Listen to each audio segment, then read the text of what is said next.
waxaan taaganahay garoonkii maxamed abshir garowe caasimadda puntland waxaa dhabarkayga taagan diyaaraddii shirkadda daala waan rajaynaynaa maanta inay qaado yacni waxa weeye fawjkii labaad ama kooxdii labaad oo u socota maka mukarrama insha allahu tacaala oo sanadka kan inay cumraysato loogu talagalay ayadoo shirkadda carafaad wax badan ay ka shaqayso acmaasha xajka iyo cumrada ayaa waxaa moodaa dadkii labadii sano lasoo dhaafay aad iyo aad ay waayeen inay soo cumraysaan ama xajiyaan ayaa maanta ilaahay u fuudeeyey shirkadda carafaad waxay sahashay inay maanta ka dhoofaan maanta garowe 126 muctamir fawjka labaadna ilaa sodomeeye kale inay qaado waxay kale ka shaqaynaysaa insha allahu tacaala inay ururiso dadka doonaya mashaacirta ilaahay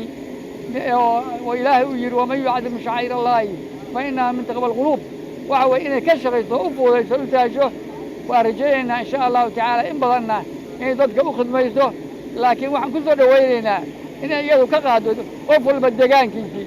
oo halkaa qof walba gurigiisa si sahlan inuu uga tago si sahlanna ugu soo noqdo waxaa yeelay safarkaani wuxuu qaadanayaa 2 saac iyo bar oo jiddo loo socdo iyo 2 saac iyo bar oo loo soo socdo jiddo oo gurigooda in wada gurigiisa yimaado waxa weeye go-an baag waxa kaloo maanta ay tahay waa bil ramadaan 10kii dambe ayaa bilaaban doona dadka maanta fursadaan helay aad iyo aad iyo aad ayay waxay noqonaysaa taariikhda cumrigooda يعني واحد إيمان تعتكافان إنه بيت إلهي تجان إنه عمريستان وحوي وحاد يادو قيم بدنوي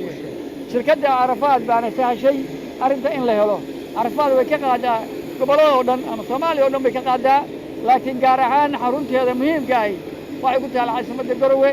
قبل يعني قبله ذا كلنا حبيتي كل هذا هاي وارجعنا حسي رصاصين وقادو تدكوا ويسو شيء خير كأسها شو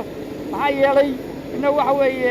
وعقولنا على الصومالية جيزك قدامية مركز حدان لهلين تدوقهم الشغلات وهو إنك قدام خطر قلينا لكن ما أنت إلهي وما دي ويه إن إلهي نوفوضي إلهي نوسهلي وهو يوفدي وحقبنا ما أنت أكدو فيه وعلمدي وتجارتي وعقرتي اللي واندي إماني كديه